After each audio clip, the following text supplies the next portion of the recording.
সম্মানিত ভাইরা আমার, আজকে 31শে ডিসেম্বর। আজকে আমরা আল্লাহর দুশমনদের সাথে তাল মিলিয়ে খুশি পালন করতেছি।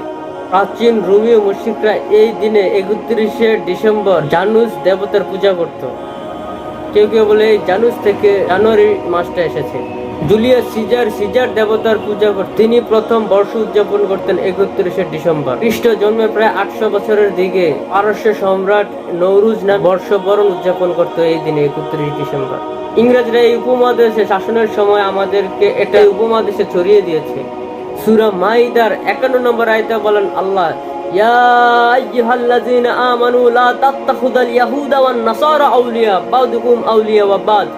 হে ঈমানদারগণরা, তোমরা ইহুদি এবং খ্রিস্টানদেরকে আন্তরিক বন্ধুরূপে গ্রহণ করো না, তারা একে অপরের বন্ধু, আর যদি তা করো তাহলে তোমরা তাদের অন্তর্ভুক্ত হয়ে যাবে। আল্লাহ এই জালিমদেরকে হেদায়েত দান করেন না। সূরা বাকারা আল্লাহ বলেন, হে নবী, আপনি কখনোই তাদের সন্তুষ্টি অর্জন করতে পারবেন না যতক্ষণ না পর্যন্ত তাদের ধর্মাদর্শ গ্রহণ করেন।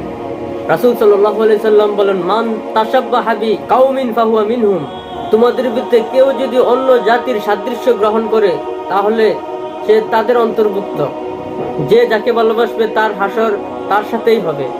ভাইরা, এভাবে তারা তাদের সংস্কৃতি আমাদের ভিতর ছড়িয়ে দিচ্ছে এবং বাণিজ্যিক প্রসার করতেছে, কেনা বেচা বাড়িয়ে দিচ্ছে এবং তারা মদ জুয়া বিভিন্ন নেশা করে করে নারী পুরুষ মেলামেশা করে করে পশুতে পরিণত হচ্ছে। এই শীতে হাজার হাজার গরিব শিশুরা শীতে কাঁপতেছে, তাদেরকে একটা শীতের কাপড় দিয়ে বছর শুরু করতে পারি না, অথচ হাজার হাজার টাকা নষ্ট করে দেয় এই দিন।